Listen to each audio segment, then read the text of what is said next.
Hello, everybody. I'm Brian McGuire, President and CEO of AED, and I'm pleased to be joined by Ron Barlet, our past chairman. And today we're going to take a little bit of time to tap into Ron's extensive knowledge of wine. Now, I don't know about many of you, but wine can be intimidating, especially when you're out with clients and somebody either wants to take the wine list to order or the wine list is given to you. And there's no doubt that, well, we certainly drink a lot of spirits and beer in this industry. Wine has certainly made its mark and is probably here to stay. So, Ron, now, while you are not a sommelier, but close to it, tell us a little bit about your wine collection, because we're going to set your credentials up here. Oh boy. Well, again, welcome to everybody that's joining our little different take on AED business, but hopefully you'll find some of this information a little more practical. I do want to make sure there is a disclaimer. I am not a sommelier. I respect sommeliers. I respect people that are in the wine industry that have much more knowledge than I do.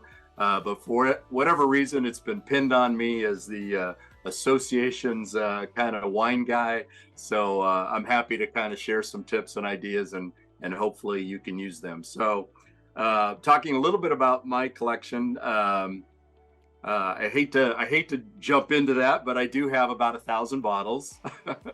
And it's kind of eclectic.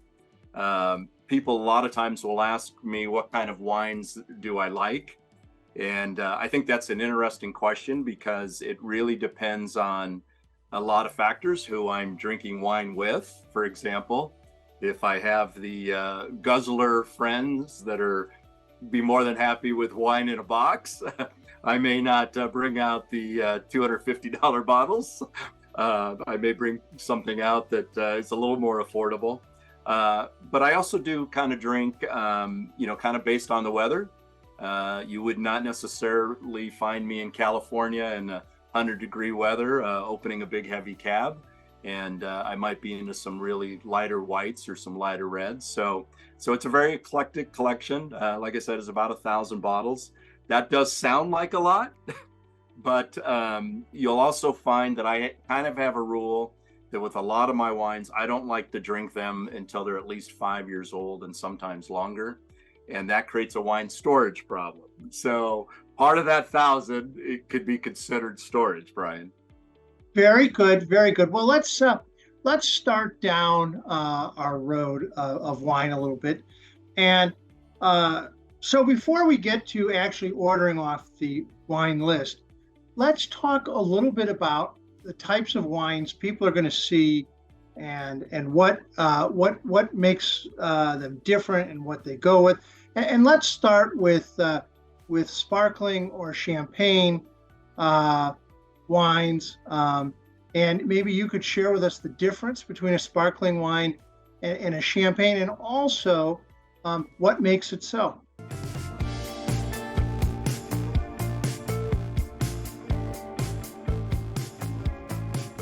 Yeah, so a lot of times people will start with a champagne or a sparkling, and a champagne technically is supposed to come from the Champagne region in France, but it also can be referred to as a method. But the nice thing about champagnes, and I think also light white wines as well, especially like a Chablis, I think what's nice about those wines is sometimes like starting out with a beer. It sort of conditions the palate a little bit, sort of gets you in the frame of mind to, start thinking about food and some heavier wines with your meals. Good champagnes that have been made by the champagne process are typically a little bit toasty, and frankly, getting away from the technical side of it, I think champagne is often a good time, a good bottle to sort of celebrate, the evening, get the evening started. A lot of times when we have dinner parties, quite frankly, right as people are coming in the door, we have champagne glasses. We pour a glass of champagne, and we get started with champagne. So again, I sort of feel like it's champagne is a great starter, to get started. A sparkling wine is typically a non-traditional grape that has been, and I'm not sure of the exact term, but has been kind of infused with a way to make it, kind of bubbly, and it's not traditionally made in the champagne process. Very good. Now, moving on from champagne and sparkling. I think what we can take away from this is that champagne comes from the Champagne region of France, and then you can get sparkling wines that have been made in the traditional champagne way, but they can't call them champagne because they weren't made in Champagne. Correct. All right. So moving on to white wines. Talk to me a little bit about Chardonnay, because obviously you anyone who goes to a restaurant will always see Chardonnay, and I know there's Chardonnays, while they go all across the board, for the layman they kind of fall into two types. So why don't you talk about those two styles and what we should know about a Chardonnay and what it goes with? Yeah, and again, I like that question because a lot of times I will hear people say things, I don't like white wine, or I don't like red wine, or I don't like Chardonnay because they're too buttery, they're too oaky. And I think the thing that's interesting about wine is that, and especially with the Chardonnay, you can take a Chardonnay that is just made basically, and I want to get technical, but through a malolactic process that has not been in oak barrels, which kind of gives it that toasty, buttery, oaky flavor. And so that Chardonnay is typically more floral, a little bit brighter, a little bit crisper, as opposed to going to the other end of the spectrum. And our cousin Ed Siraja, who would typically take a Chardonnay and barrel age it for 18 months in brand new French barrels, which obviously has a very buttery, oaky, flavor. So for some people, don't like the buttery, don't like the oak. For other people, again, back to a lighter, crisper, more floral Chardonnay. A great starter wine, quite frankly, is a Chablis that comes from the Burgundy region of France. And it's much more floral, has quite a bit of minerality into it. And I think that's also a very nice wine to start with. That usually will coincide with most people's palates. But again, you have that spectrum where you're over here, with these what I call Central Coast in California. I mean, kind of in my wheelhouse in California here, but more of the Central Coast wines, Chardonnays that are kind of having that sort of profile. And then as you move to kind of in Napa, you'll find. And not always. I mean, there was kind of a knock on heavy, buttery, oaky Chardonnays. But again, I think if it's cold outside and you want a Chardonnay, I would reach for typically a bigger, heavier, buttery, oaky Chardonnay if the weather was cold outside. Okay, and now, let's move on. You mentioned Chablis, and let's move on to, there's another white wine that's kind of making it a name for itself here lately. New Zealand kind of started the trend, and California quickly picked up on it. Why don't you talk a little bit about this citrusy wine that tends to have a little hints of grapefruit and things like that, and I think served most commonly during the summer for people that are looking for something light. Yeah, and you're talking about a Sauvignon Blanc, and I'm being honest, I'm not super partial to what I call the New Zealand style, very citrusy Sauvignon Blancs. I think the Sauvignon Blanc is another great grape. It's a perfect summer wine, as you allude to, Brian. But I like more of the kind of the California style Sauv Blancs that are a little bit smoother, do have a hint of citrus, that are refreshing, that are bright, that go very nicely in the summer. I have quite a few Sauv Blancs in my, maybe one or two in my small collection. But also, again, just a great wine in the summer when it's hot outside and you want something to refresh you.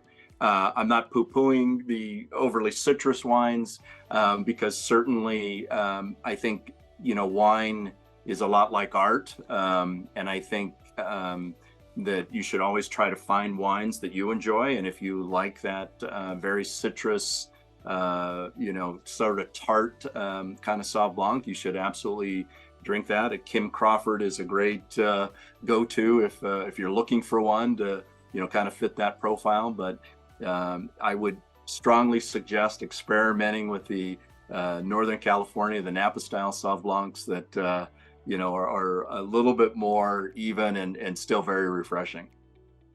Well, yes, for those who don't know, Ron is based in California, and we're not sure, but we think he gets a little kickback from the California Wine Growers Association, but for his loyalty to his home state. Let's move on to reds.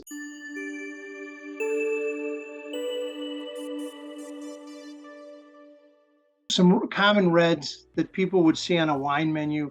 Well, certainly it runs. We could do a whole 2 hours on red wine.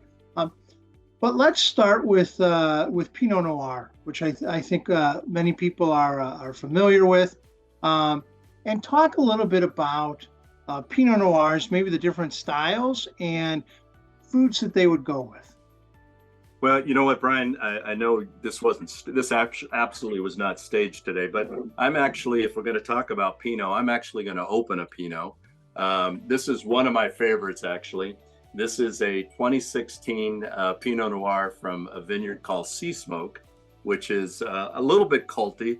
It's a little bit hard to find, but I'm going to start here a little bit, because if we're going to start talking about red wine, I'd like to condition the palate a little bit, and kind of talk a little bit about a Pinot.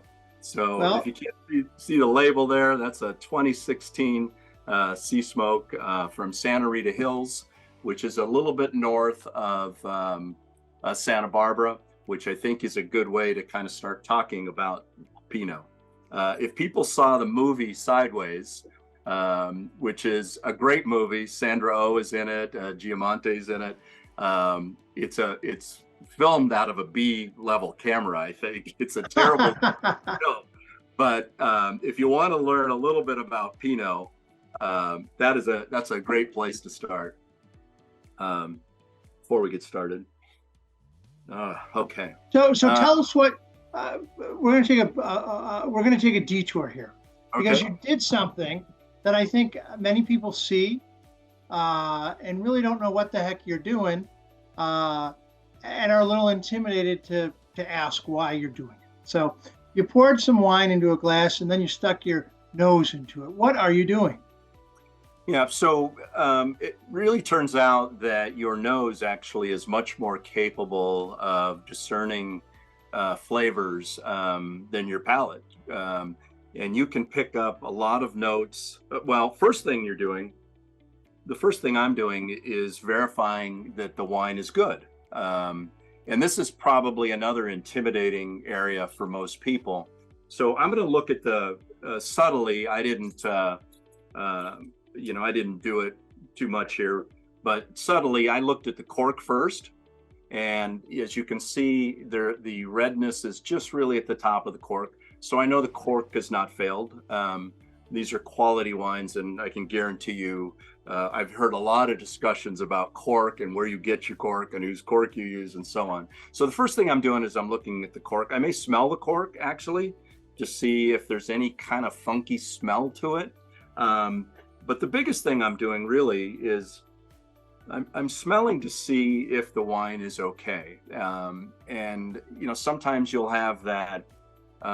It's what's referred to as corked, and it has kind of a wet dog kind of smell to it, for lack of better description.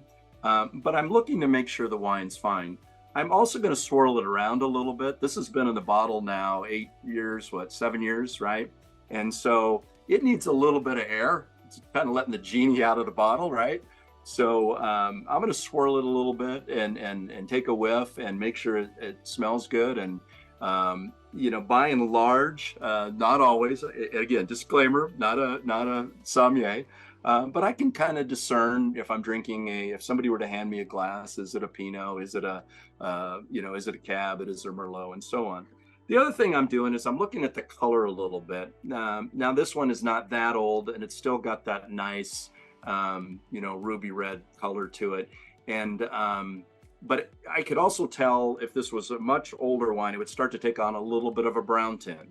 So the point being, a lot to be learned from smell, a lot to be learned at looking at the glass before I even drink it. And I haven't actually had a sip yet. We have noticed that. We have noticed. But it actually smells great. So as soon as I get a minute here, I will. So, okay, but so Pinot, let's detour back to Pinot. Now, we normally don't encourage drinking on these shows, but what else would you be doing at 2:00 in California, right? There you go. I want all viewers to know it's much later here in Chicago. 2:30. But that said, continue to tell us about Pinot Noir. So Pinot Noir is another grape, I think, that probably doesn't get as much credit, as it should. Pinot Noirs are used in champagnes, quite frankly, quite a bit, both the Chardonnay and the Pinot grape. The Pinot grape is a little bit tougher to grow because it's a little more fragile. But Pinots are probably, pair with so many different things. In fact, at your Thanksgiving table with your turkey, if you don't have a Pinot, you're really missing out on a very good complement to turkey. But a Pinot will go with lean, filet mignon, fine. It'll go well with pork, certainly with poultry. Salmon, it will enhance the flavor of salmon. It's good with tuna. I mean, it's great with cheeses. I mean, a nice cheese, a nice charcuterie plate. So the Pinot is, and it's a little bit lighter grape. Now, Brian is, I know, smirking and laughing over there because he's not a Pinot guy. But a Pinot, you'll find a fair amount of Pinot in my collection because I really do enjoy Pinot. All right, so fair to say that if I'm entertaining a large group at a steakhouse where people are ordering all over the menu, if I'm going to order a red, a Pinot might be a nice way to go if we're not looking for something that's over the top. I would think so. We can talk a little bit later, I'm sure we will, about blends and some other things. But, a Pinot, I think, can easily catch a very nice cross-section of people because it'll pair well with, so many different dishes. It's great with your appetizers. And I think you'll find that even people that, are into wines, maybe into big cabs or whatever, they'll actually be surprised by the Pinot. I think personally, I feel like Pinot is a wine that probably gets abused a little bit and not taken seriously. I will also tell you though, there are different styles of Pinots and different varietals of Pinots, and the Central California Pinots, when I refer to Santa Rita Hills, north of Santa Barbara, Paso, and also Willamette Valley in Oregon, those wines sometimes have, especially if they're young, a term my wife hates, but sometimes will have a dirty sock, very earthy type flavor that people wonder, what's that? But with a little bit of age, 5 or 6 years, really mellow out, very delicious spice, fruit. But when you get into Northern California, especially, and then also into the European style, you'll find a very much more balanced, much more fruit-forward Pinot Noir that sometimes is a little bit more interesting for a lot of people. So let's move on to, you mentioned the movie Sideways, and while that movie certainly propelled Pinot Noir, into the mainstream, it kind of overnight killed the prospects of a very popular wine. Let's talk a little bit about Merlot. And although Merlot is now on a comeback, you're going to see it a lot more on menus. And certainly Duckhorn out of Napa kind of led that resurgence that Merlot was not the terrible wine that Sideways painted it to be, although he only disliked it in the movie because his ex-wife drank it. Right. It was never about the wine. But tell us about Merlot, and because I think a lot of times people don't know where to order Merlot or what it goes with. Yeah, and so now everybody's going to start thinking, "Gee whiz, is there a wine this guy doesn't like?" Right? But Merlot is I want all the viewers to know we're still looking for that wine. So. But Merlot is actually probably one of my favorites, and one of the reasons. Well, let me back up a little bit. I've drank Merlot for quite a few years. I actually had the luxury of having dinner a few times with Tom Rinaldi, who actually put the Three Palms Merlot from Duckhorn on the map. So kind of had some special, treats and some special memories with Merlot. But Merlot, if you kind of, let's jump over across the pond, I guess, to France. But, if you go to the Bordeaux region, on the right bank, you're going to find really Merlot is the primary grape in those wines, whereas on the left bank of Bordeaux is more of the Cabernet, majority. So Merlot, it kind of goes back, to France, where it's a very popular growing grape and blends well with Cabernet Franc, Sauv Blanc, and some other wines. But again, it's kind of back to if you're looking for something that's not quite as big and tannic and bold as a Cab, you might drink a Merlot. And there's again, good Merlot all day long. Nice blends. Typically Merlot, kind of can help some wines. So I'm a big Merlot fan, quite frankly. Good. Let's cover, the granddaddy, if you will, when you're entertaining. For most people, now I know not at the Barlet House, that would be a French Bordeaux, but for most of the people, when we're out entertaining clients, and we go to that steakhouse or that nice, even nice Italian restaurants, what seems to command the menu are California Cabernets. So talk to us a little bit about the Cabernets and the styles, and certainly Cabernets come from all over the world, but most of the time in a steakhouse, here we're going to see California, and maybe a Washington Cab if they're a little bit eccentric. But talk to us about Cabernet and why it goes, why you see it in every steakhouse in America, basically. Yeah. So Cabernet pairs very, very well with steaks. I mean, there's no question. I mean, you need they complement each other. You can take a Cabernet that you're drinking by itself, and then you take that nice cut of meat, with a little bit of fat in it, and all of a sudden the Cab just lights up. It's going to be much more tannic. It's going to have that dry flavor that enhances that moistness in the meat, and it's if you're drinking a Napa Cab, Napa, the price of land in Napa is way over the top. And if you're drinking a Cab from the Napa region, chances are, if it says Napa, you're probably pretty safe, because there's not a lot of bad wines being made in Napa at that price point. But yeah, I think most people have a comfort with what a Cabernet is. So I think, that's a big go-to. I would always challenge people to, kind of expand their horizons and try some other things, because your steakhouse knows the Cabernet is probably the go-to, and it's likely your Cabs are going to be the most expensive, wines on the menu. And so I think, when you're out with a group of people and you're trying to broaden both, the guests you're with and share some great wines, and also maybe not break the bank, with the price point.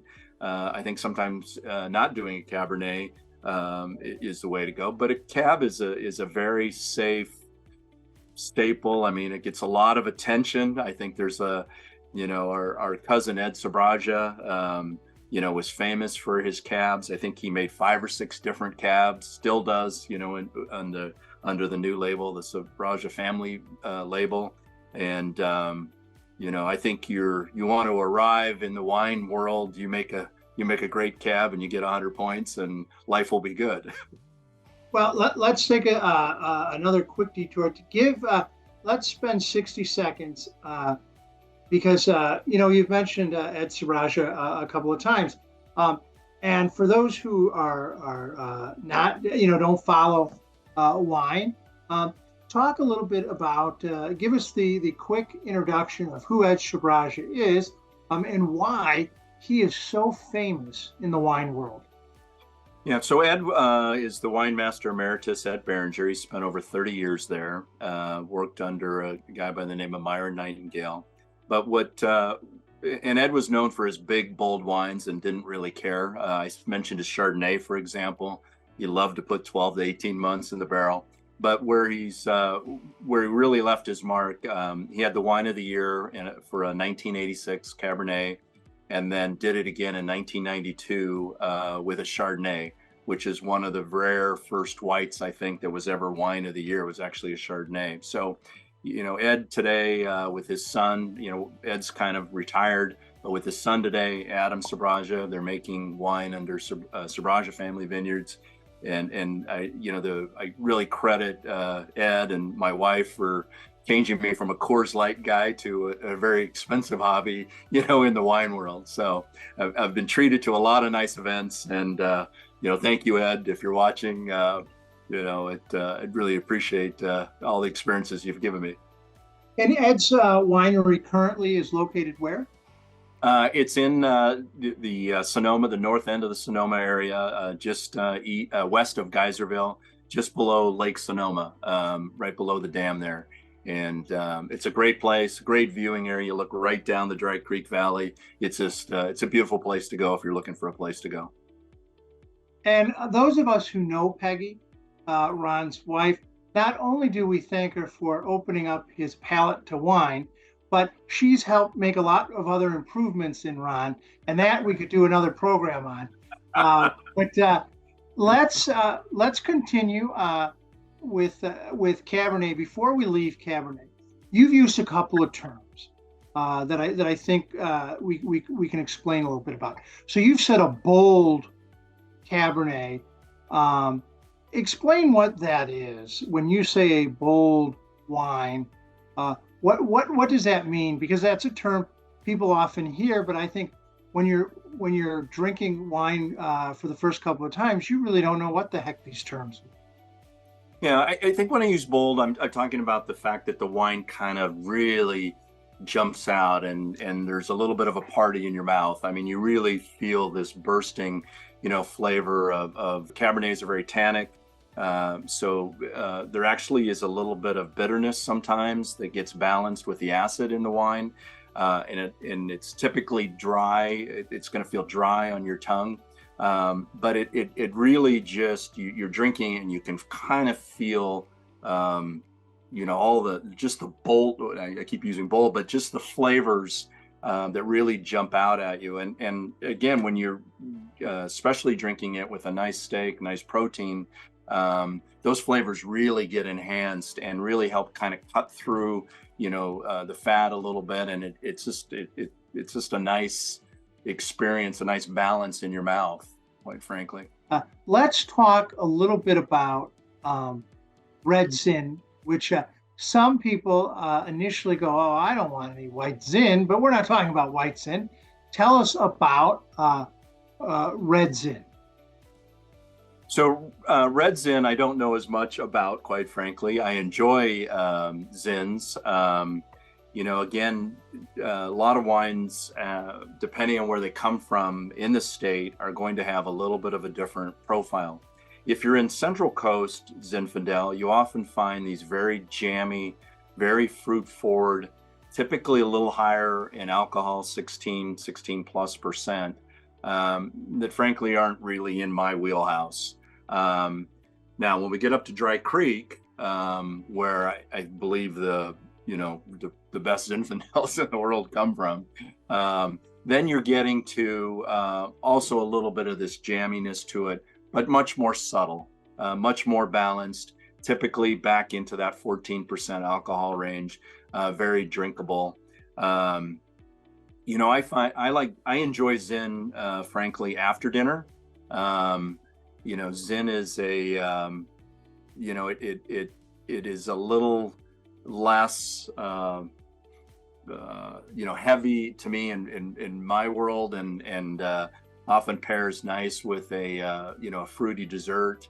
So I like having the Zin with that. Zin also, by the way, seems to hold up longer. So if you enjoy Zin and you want to drink it the next day, I think that may have to do with a little bit more sugar in it. Still holds up pretty well. Again, if you're wine tasting, I would kind of point you a little bit more into the Northern California region, because I think the Zins are just wonderful from there. Great. Well, now let's spend the rest of our time on dealing with, when we started out, I mentioned, going out with clients, and you're going to order wine. And so as somebody who may not be as familiar as you are with wine, and that can be a very intimidating process. And there is people go back and forth about whether you should give the wine list to the client or not. I think that's always a company decision, whether you're going to surrender that book, which oftentimes has prices that would make the down payment on a car. But that aside, so give me some pointers, Ron, on how do I pick out to start?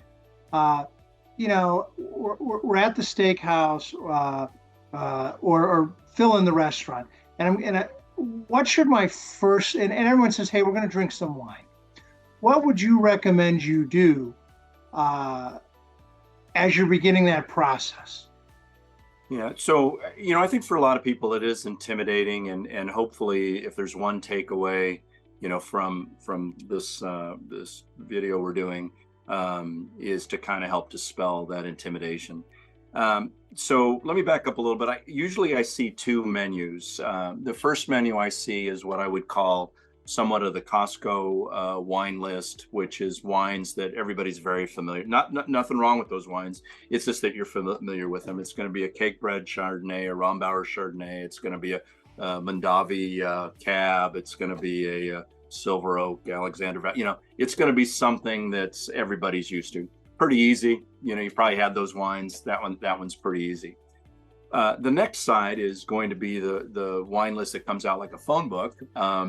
And that's where it starts to become very intimidating. You see hundreds of cabs, you see wines from all over the world.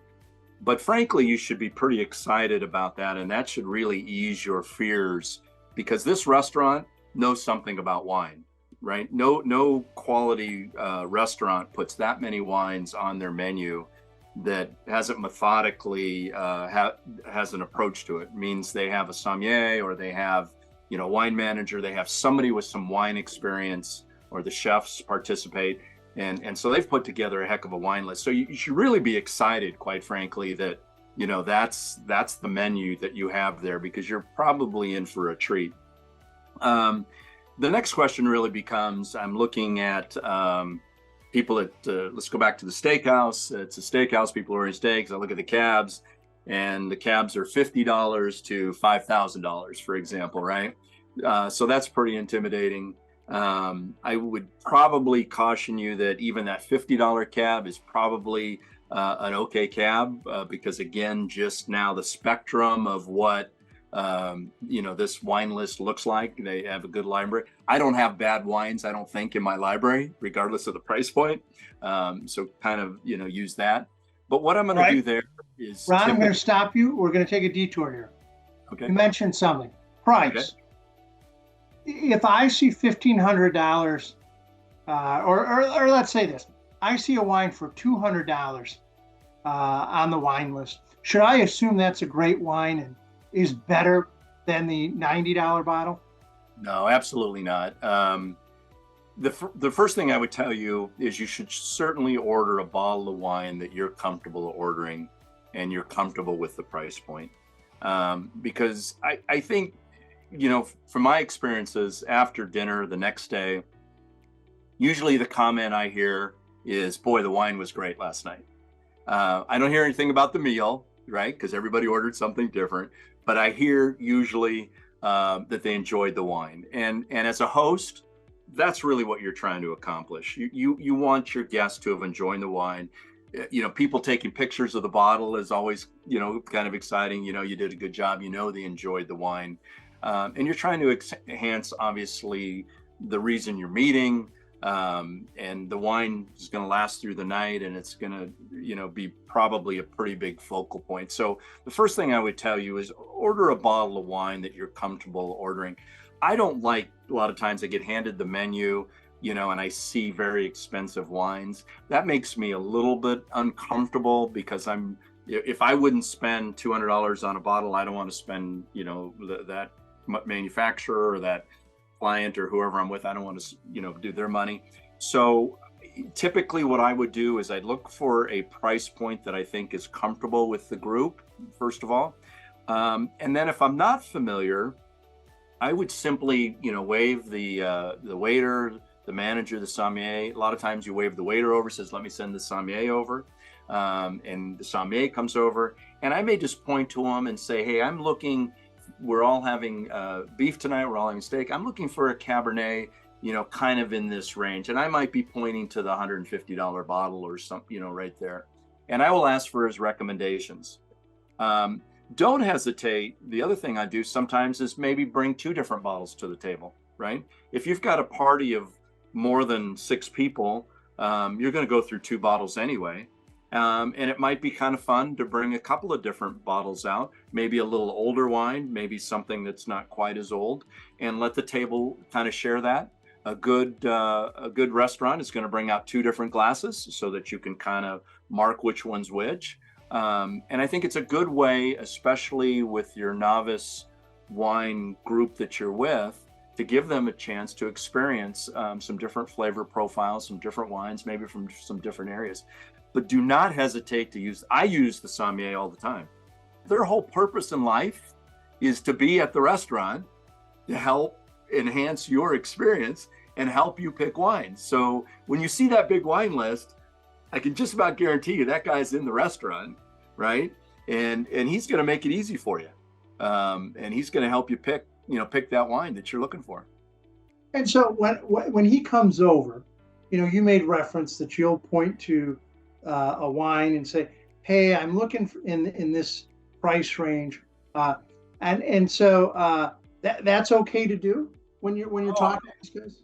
Yeah, absolutely. I mean, I think the hardest thing for the sommelier is to figure out, or wine director, I think the hardest thing is for them to figure out what your price point is. No different than buying anything that you're buying. What is your price point? Are are we Gucci level, or are we from Target kind of thing? So I think that you're helping the sommelier look at the price point that you're comfortable with, and then letting him describe the group you're with, describe the experience, maybe describe what likely is going to be ordered, and then help guide you to a couple of bottles. And most sommeliers in good restaurants, wine directors and so on, are going to, if you really don't like the wine, they're gonna, and sometimes we get the wine, I don't like it. And most good places, are going to let you order something different, because they want to make sure that you enjoy the experience. But very easy. Open the wine list, take a peek, maybe point to what you're looking at to help with the price point.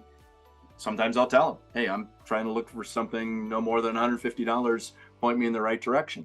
I don't always get, I think it's intriguing to me, if I were to say I'm looking for something at $150, I don't always get the $149 bottle of wine.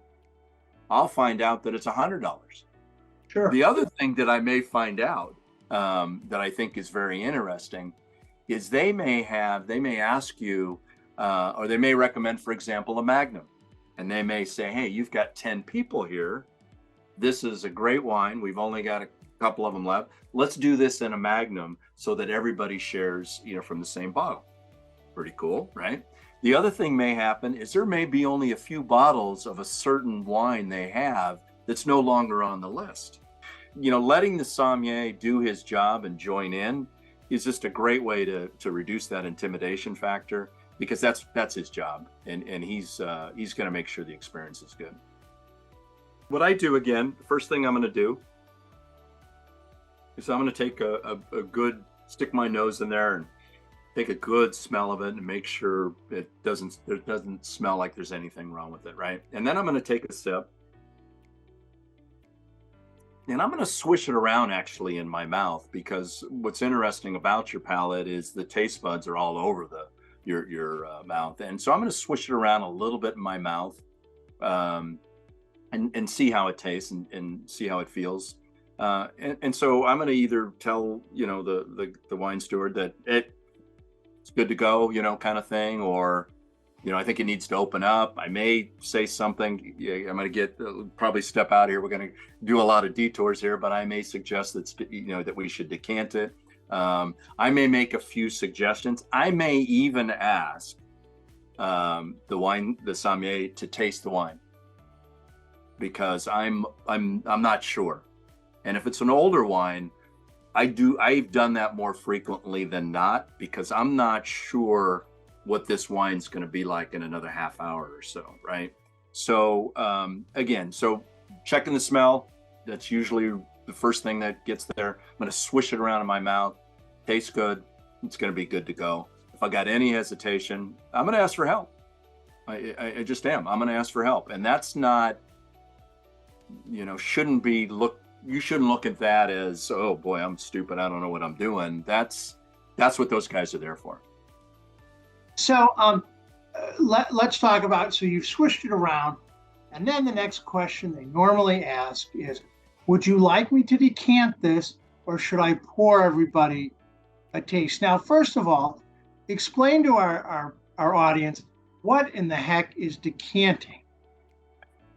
Okay, so when you hear about a decanter, and this is kind of interesting, there's a lot of different philosophies on decanting the wines, but typically one of the reasons that you would decant the wine is it's been in the bottle for a while and you want to open it up and you want to get some air quickly into that bottle. There's another reason you would do that. Older wines typically are going to have more sediment in the bottle, and so when you decant it, the way the shapes of the decanters usually are, it's going to let that sediment kind of sit in those crevices of the outer edges, and kind of helps make sure you don't get that sediment in your glass. But the main reason really is to open it up. Now, what's interesting is I ordered probably a 5-year-old Chardonnay, and the sommelier wanted to decant it. And I was a little surprised. But his comment to me was, I think you will enjoy the wine. It's going to open up a lot faster. You're going to really enjoy the flavors with just a little bit of extra air. Now, you've probably seen at home, you may have one at home, where you pour your wine in the little aerator before you put it in the glass. That's essentially what you're doing. You're trying to accelerate getting some air. Remember, genie in the bottle, right? We're letting this beauty out of the bottle here. She doesn't come out looking perfect when she comes out, right? She needs maybe a little bit of help, and that's what that air does. Again, a good wine director, sommelier, the older the wine is probably going to decant it. Decanting, the decanter looks a little more elegant on the table, from an aesthetic point of view, than just having, the bottle. A Magnum is very hard to pour, for example. So he may bring out 2 decanters and pour, one for each end of the table, which is kind of a nice aesthetic.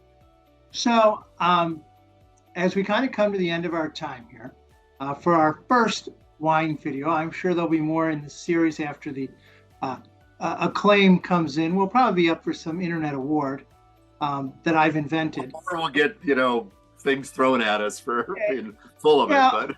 But I'm used to that part. Now, so to close, what would you say? What would you say? Hey, folks, take this away when it comes to wine.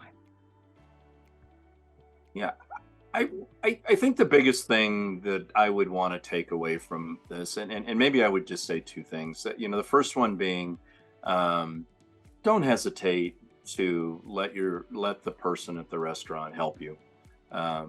Again, that's what they're there for. It shouldn't be intimidating. Again, I think I mentioned earlier, so many times we're out to dinner and I hear, boy, I really enjoyed the wine last night. I don't hear anything about the meal. I hear about the wine. And, wine's going to be for 3 or 4 hours the whole time of the event. And, it's nice to hear those comments, and chances are you probably had a great night. So, there's no reason not to use all the resources that you have available to you. So don't hesitate to ask. I think the other thing is don't hesitate to expand your horizons a little bit. If the sommelier recommends a French wine, or if the sommelier recommends a blend, or sommelier recommends something else, Chilean, Spanish, whatever, again, no reason you can't order 2 bottles, but don't hesitate to expand your own horizons. I think the only way to learn and to expand and get more confidence, is to get out of your comfort zone and enjoy the great wines that are out there. Well, I want to thank Ron Barlet for joining us today as we kind of take a detour from our normal AED interviews and dive a little deeper into the world of wine, which complements the world of equipment, as well as just about any sales type industry where one does entertaining. So thank you for joining us and sharing your passion, second to equipment, and your knowledge with us. And I would encourage everybody to look for future wine editions as we, there's a lot of things we haven't explored. We need to explore glassware. We need to, and there are just endless wines. We can talk about French wines. We can talk about Oregon wines, Washington wines. All the areas of California, the difference between a Napa wine and a Paso wine, and all those things, all to come down the road, provided that at least 2 people tell us they found this informative. But again, Ron, thank you for sharing your knowledge and for joining us today. Absolutely. Thank you for the opportunity, Brian. Enjoy. Thank you. Hey, Ron, cheers. Cheers. Wait. Gotta make sure I didn't drink this whole bottle. Well, yeah, Kim said she wanted some. Cheers. Oh, cheers. All right. Thank you so much for joining us, Ron. All right. Thanks, Brian. You bet.